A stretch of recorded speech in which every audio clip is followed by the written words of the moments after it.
اپیزود 6، اتاقی با 1000 صدای نگران. صفحه 93 بو میداد.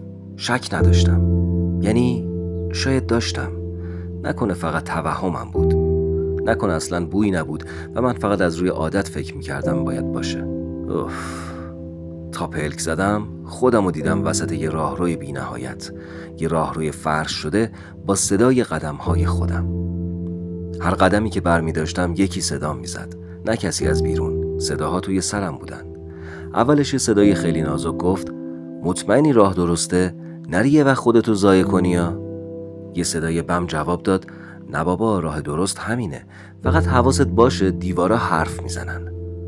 بعد یه صدای بچگونه زد زیر گریه من گم شدم، تو هم گم شدی؟ بگو گم شدی لطفاً. گیج شده بودم.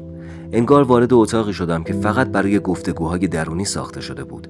یه اتاق که فقط صدا داشت و صداها همشون ادعای من بودن رو داشتن. در روبروم باز شد. یه موجود خاکستری نشسته بود وسط اتاق و هی چهرش عوض می شد. یه لحظه شبیه بابا بزرگم بود، یه لحظه معلم ریاضیم و یه لحظه مثلا خودم بودم. گفت من دیو شکم، با که نه با قه.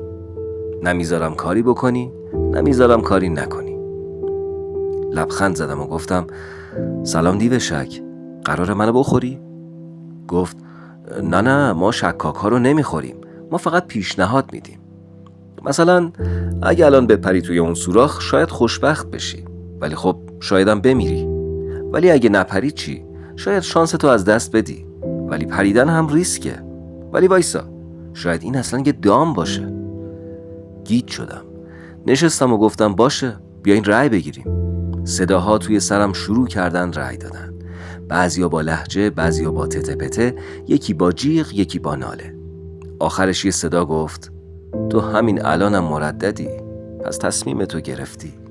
و همون لحظه راهرو ناپدید شد و دوباره دفترچه روی زمین افتاد. بازش کردم. یه جمله با جوهر لرزون نوشته شده بود شک یعنی مغزت وانمود میکنه باهوشه، چون نمیخواد اعتراف بکنه که چیزی نمیدونه.